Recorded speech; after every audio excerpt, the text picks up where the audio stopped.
এদিকে ক্ষেপে উঠেছে সেনাপ্রধান ওয়াকারুজ্জামান। ডক্টর ইউনূসের বিদায় আর ঠেকানো গেল না। সেনাপ্রধান ও রাষ্ট্রপতির অ্যাকশনে কঠিন বিপদে পড়তে যাচ্ছে ডক্টর ইউনূস। জুলাই সনদ ছিল ভারতীয় এক ধরনের চাল। শেখ হাসিনাকে দেশে নিয়ে আসতেছেন রাষ্ট্রপতি শাহাবুদ্দিন চুপ্পু। শেখ হাসিনাকে নিয়ে কঠিন ঘোষণা দিলেন সেনাপ্রধান জেনারেল ওয়াকারুজ্জামান। এতদিন মনে হতো ক্ষমতা কে ভোগ করবে, তাই নিয়ে ইউনূস আর ওয়াকারের মধ্যে ঠান্ডা লড়াই চলছে। প্রথম দিকে অনেকেই মনে করতেন বকলমে ওয়াকার দেশ চালাচ্ছেন, ইউনূস কখনো কখনো রাশ হাতে নেওয়ার চেষ্টা করছেন। সেনা কর্তাদের, সেনারা বুক চিতিয়ে বাংলাদেশকে অতীতে রক্ষা করে এসছেন, যেভাবে সেনাদের ঊর্ধ্বকে অপমান করা হচ্ছে সেই অপমানকে মেনে নেবেন না ওয়াকারুজ্জামান। সেনাবাহিনীর বিদ্রোহ আতঙ্ক।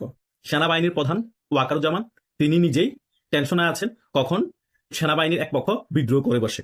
এই দিকে যে 14 জন জেনারেল এখন সেনাবাহিনীর আওতায় আছে এবং সেনাবাহিনীর কাস্টডিতে রেখেছে, 22 তারিখের আগে আদালতে তাদেরকে প্রেরণ করবে এবং বাংলাদেশ পুলিশ তখন ওই সকল জেনারেলদেরকে গ্রেপ্তার দেখাবে। এখন কি বাংলাদেশের পুলিশ ওই সকল জেনারেলদেরকে গ্রেপ্তারের অপেক্ষায় বসে আছে, নাকি অন্য কিছু ঘটবে?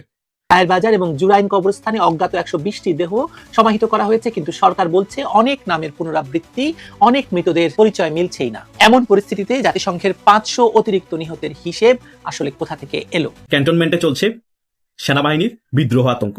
সেনাবাহিনীর প্রধান ওয়াকারুজ্জামান তিনি নিজেই টেনশনে আছেন কখন সেনাবাহিনীর এক পক্ষ বিদ্রোহ করে বসে। এই দিকে যে 14 জন জেনারেল এখন সেনাবাহিনীর আওতায় আছে এবং সেনাবাহিনীর কাস্টডিতে রেখেছে, 22 তারিখের আগে আদালতে তাদেরকে প্রেরণ করবে এবং বাংলাদেশ পুলিশ তখন ওই সকল জেনারেলদেরকে গ্রেপ্তার দেখাবে। এখন কি বাংলাদেশের পুলিশ ওই সকল জেনারেলদেরকে গ্রেপ্তারের অপেক্ষায় বসে আছে, নাকি অন্য কিছু ঘটবে? এই দিকে বাংলাদেশের সার্বিক পরিস্থিতি দেখে মনে হচ্ছে এত সহজে ওই সকল জেনারেলদেরকে বাংলাদেশ পুলিশ গ্রেপ্তার করে নিয়ে যেতে পারবে নাকি, এটা কিন্তু অনেক জনগণের কাছে প্রশ্ন। এখনো আদৌ কি ওই 14 জন জেনারেল সেনাবাহিনী নিয়ন্ত্রণে আছে, নাকি জাস্ট মিডিয়ার সামনে এসে বলা হয়েছে? একজন মেজর জেনারেল কবির উনি অলরেডি ভারত চলে গিয়েছে, ইতিমধ্যে সকলেই আমরা জানি এই ব্যাপারটা। Major general Hakimuzzaman press briefing এ এসে ক্লিয়ার করেছে। এখন ডক্টর ইউনূস করতে চাচ্ছেটা কি? এই দিকে আজকে দেখলাম আমরা এই জুলাইয়ের টোকাইগুলো সংসদ ভবনের ভিতর ঢুকে তারা 3 দফা দাবি নিয়ে আন্দোলন করছে। পুলিশ দিচ্ছে গণধোলাই, তারা নাকি জুলাই সনদে সাইন করবে না। এই টোকাইয়ের দল এনসিপি গতকাল রাতে প্রেস ব্রিফিং এর মাধ্যমে বলে দিয়েছে। সেদিক দিয়ে চলছে রাজনৈতিক দলগুলোর বিভক্তি এবং গন্ডগোল। এই দিকে আবার 22 তারিখ পর্যন্ত সময় বেঁধে দিয়েছে জেনারেলদেরকে গ্রেপ্তার করে নিয়ে আসার জন্য। পুলিশও নাকি অপেক্ষা করছে। এখন সেনাবাহিনীর মধ্যে সমস্যা, রাজনৈতিক দলগুলোর মধ্যে বিভক্তি, আবার বলা হচ্ছে ফেব্রুয়ারিতে নাকি নির্বাচন। এখন সকল কিছু কি নির্বাচনকে বানচাল করার টার্গেট নাকি সেটা? এটা কিন্তু জনমনে প্রশ্ন চলে আসছে। আবার এদিকে ডক্টর বলতেছে যতই কিছু হোক ফেব্রুয়ারিতে নির্বাচন হবে। আরে ভাই, ক্যান্টনমেন্টে যদি বিদ্রোহ শুরু হয়ে যায়, রাজনৈতিক দলের মধ্যে যদি বিভক্ত না থাকে, নিজেরা মারামারি কামড়াকামড়ি করে, এদিকে যদি আওয়ামী লীগ নির্বাচন আসতে না পারে, জাতীয় পার্টি নির্বাচন আসতে না পারে, তাহলে কিসের নির্বাচন? কাকে দিয়ে নির্বাচন করবেন? দেশের পরিস্থিতি ঠিক নেই। আগে দেশের পরিস্থিতি ঠিক করতে হবে। রাজনৈতিক দলগুলোর মধ্যে বিভক্তি থাকতে পারবে না। সেনাবাহিনীর মধ্যে ক্যান্টনমেন্টের পরিস্থিতি ঠিক করতে হবে, কারণ তাদের মধ্যে যদি বিভক্তি থাকে, তারা যদি বিদ্রোহ এর প্ল্যানিং করে, তাহলে আগামীতে যে নির্বাচন হবে কারা কেন্দ্রগুলোর মধ্যে দায়িত্বরত থাকবে? সেনাবাহিনী যদি বাংলাদেশের সকল কেন্দ্রে না থাকে, মনে হয় সেখানে নির্বাচন হওয়ার কোনো অবস্থা থাকবে? 10-15টা করে লাশ পড়বে প্রত্যেকটা কেন্দ্রের মধ্যে। বিএনপি মারামারি করে লাশ পড়বে। জামাতের কথা বাদে দিলাম, কারণ অপোনেন্ট কোনো শক্ত দল নাই। তারা স্বতন্ত্র দাঁড়াবে, আবার তারা দলীয়ভাবে মনোনয়ন যারা পাবে তারাও দাঁড়াবে। নিজেরা মারামারি করে 4-5 জন করে লাশ পড়বে। সেনাবাহিনী থাকা অবস্থায় লাশ পড়বে। এই পরিস্থিতি করবে বিএনপির যারা এমপি প্রার্থী থাকবে, তারা দুই পক্ষ সংঘর্ষ লাগিয়ে।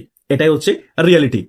বুঝেন নাই ব্যাপারটা? তাই সেনাবাহিনীর এক পক্ষ তো নির্বাচন হোক বা না হোক সেদিকে মনোযোগী নেই। তাদের টেনশন হচ্ছে তাদেরকে টার্গেট করে চাকরিচ্যুত করা হচ্ছে, তাদেরকে এখন জেলে নেওয়া হবে। একে তো অপমান করা হচ্ছে, দ্বিতীয়ত চাকরিচ্যুত করা হবে। তো তারা তাদের ফ্যামিলিকে নিয়ে কি করবে? কোথায় যাবে?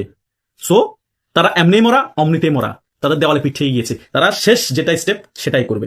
ডক্টর ইউনূসও সেটা থেকে রেহাই পাবে নাকি সম্ভাবনা আছে, কারণ দেশের মধ্যে রাজনৈতিক অবস্থা খারাপ, সেনাবাহিনীর অবস্থা খারাপ, জনগণের অবস্থা খারাপ, এবং একটা রাজনৈতিক দলকে একেবারে কোণঠাসা করে রাখা হয়েছে। জাতীয় পার্টি যাও রাজনীতি করার চেষ্টা করছে, তাদের সভা সমাবেশ পণ্ড করে দেওয়া হচ্ছে ককটেল মেরে।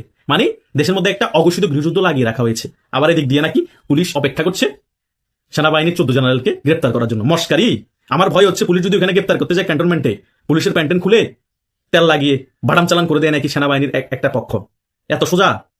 তারা এরাগারা না, অনেক শ্রম, ব্রেন, ত্যাগ তিতিক্ষার ফলেই তারা কেউ মেজর জেনারেল হয়েছে, কেউ কর্নেল হয়েছে, কেউ ব্রিগেডিয়ার জেনারেল হয়েছে। হয়তোবা শেখ হাসিনা 16 বছর ক্ষমতায় ছিল বিদায় কিছু ক্ষেত্রে মৌন সমর্থন দিতে হয়েছে, বাধ্য হয়ে অনেক কাজ করতে হয়েছে। তার মানে এই না যে তারা মানবতা বিরোধী অপরাধ করেছে, গুম হত্যার সাথে ডাইরেক্টলি অনেকে জড়িত ছিল। হ্যাঁ, কিছু পক্ষ আছে একজন দুজন হয়তো জড়িত থাকতে পারে, তো তাদেরকে আপনি আইনের আওতায় এনে প্রমাণ হওয়ার পরে তাদেরকে চাকরিচ্যুত করলে ঠিক আছে। এখন এবারই যে আপনি টার্গেট করে করে সকলকে অপরাধী প্রমাণিত হওয়ার আগে চাকরিচ্যুত করে দিবেন, এটা তো হবে না। আর সেটাও আপনারা বিস্তারিত বলেন নাই যে তারা যদি অপরাধী প্রমাণিত না হয় তাহলে তাদের চাকরি আবার ফিরিয়ে দেওয়া হবে। তার মানে কি প্ল্যানিং করে রেখেছেন, তাদেরকে অপরাধী বানিয়ে ফেলেছেন আগে থেকে, অপরাধ প্রমাণিত হওয়ার আগে চাকরিচ্যুত, মানে তারা অপরাধী আপনারা শিওর হয়ে গিয়েছেন। এখন কোর্টে নিয়ে যাবেন, জেলে নিয়ে যাবেন, তারপর তাদেরকে ফাঁসির অর্ডার শুনিয়ে ফাঁসি দিয়ে দিবেন। আরে ভাই, সে জানে আমি মারা যাবো, তো মারা যাওয়ার আগে সে যদি সত্যিকারের পুরুষ হয় সে তো শেষ একটা যুদ্ধ করবেই। যুদ্ধ করে মরে গেলে সেখানে মনে শান্তি থাকে। তো আর সেনাবাহিনীর মেজর জেনারেল, ব্রিগেডিয়ার জেনারেল তারা নিজেরাই কমান্ড করে সৈনিকদেরকে যুদ্ধ করানোর জন্য, আজকে তারাই বিপদে পড়ছে। তো তারা কি যুদ্ধ ছাড়া এত সহজে হার মানে যাবে? অসম্ভব। হার এত সহজে মানবে না, বরং পুলিশ গ্রেপ্তার করতে গেলে পুলিশকে গ্রেপ্তার করে বাড়াম চালান দেওয়া হবে, এত সোজা না। কারণ তারা নিজেরাই জানে তারা তাদেরকে যদি জেলে নিয়ে যাওয়া হয়, নিয়ে যেতে পারে, কোর্টে তোলা হয়, সেখানে তাদেরকে অপরাধী প্রমাণ করবেই করবে, করে আবার ফাঁসির সাজা শোনাবে। তো তাদের মারাই যাবে, মারা যাওয়ার আগে যুদ্ধ করে মরে গেলে সমস্যা কোথায়? কোনো সমস্যা নাই। তাই খেলা জমে উঠেছে। ডক্টর ইউনূস যতই দেশের মধ্যে একটা অঘোষিত গৃহযুদ্ধ লাগিয়ে দেখ, কোনো লাভ হবে না। এটা হিতে অলরেডি বিপরীত হয়ে গিয়েছে, এটা বুমেরাং হয়ে গিয়েছে। ডক্টর ইউনূস সকল প্ল্যান, এখন চতুর্মুখী সংঘর্ষ চলতেছে। কিন্তু আওয়ামী লীগ এখন নীরব দর্শক। আওয়ামী লীগের কথা হচ্ছে তোরা খেল, জনগণ বুঝুক যে আমি নাই যে দেশের মধ্যে কি পরিস্থিতি। কোনো দরকার নাই, চুপচাপ বসে থাকাই শ্রেয় মুক্তিযুদ্ধের পক্ষে শক্তি। কারণ কি জন্য করবে তারা? 5ই আগস্ট পরবর্তী সময় মুক্তিযুদ্ধের সকল কিছু ধ্বংস করে দিয়েছে, আওয়ামী লীগকে ধ্বংস করে দেওয়ার জন্য বসে আছে। জনগণের কোনো কিছুই তারা পূরণ করছে না, জনগণ এখন হাহাকারে আছে।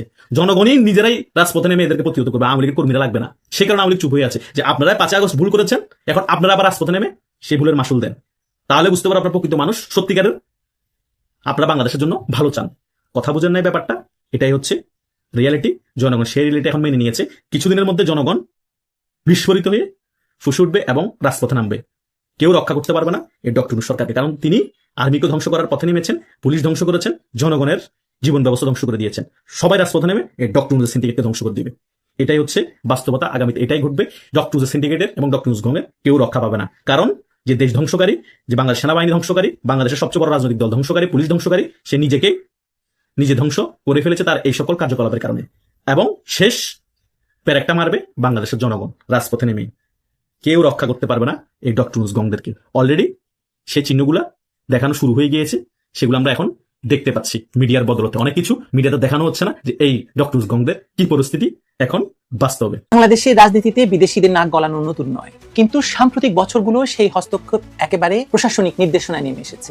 এক এক সময় এক এক পক্ষ তাদের পছন্দের বিদেশি শক্তিকে অভ্যন্তরীণ ব্যাপারে ঢুকিয়ে দিয়েছে, যেন এটাই স্বাভাবিক।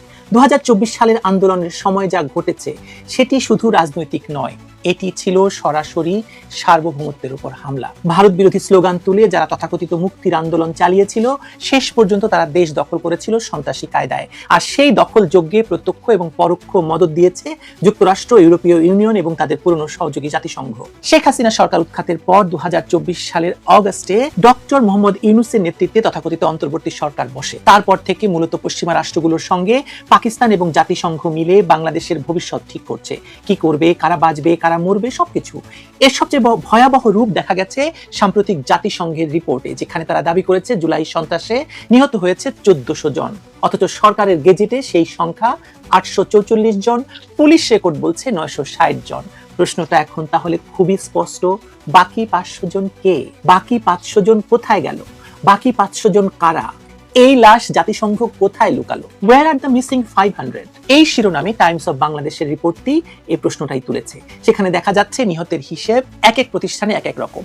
সরকারের মুক্তিযুদ্ধ বিষয়ক মন্ত্রণালয়ের গেজেটে 844 জনের নাম, আবার পুলিশ সদর দপ্তরের তথ্য বলছে জুলাইয়ে 334 আর আগস্টে 626 জন মারা গেছে, মোট 960 জন। কিন্তু জাতিসংঘের তথাকথিত ফ্যাক্ট ফাইন্ডিং মিশন বলছে নিহতের সংখ্যা প্রায় 1400 জন, অর্থাৎ প্রায় 500 জনের অস্তিত্বই পাওয়া যাচ্ছে না কোনো সরকারি রেকর্ডে।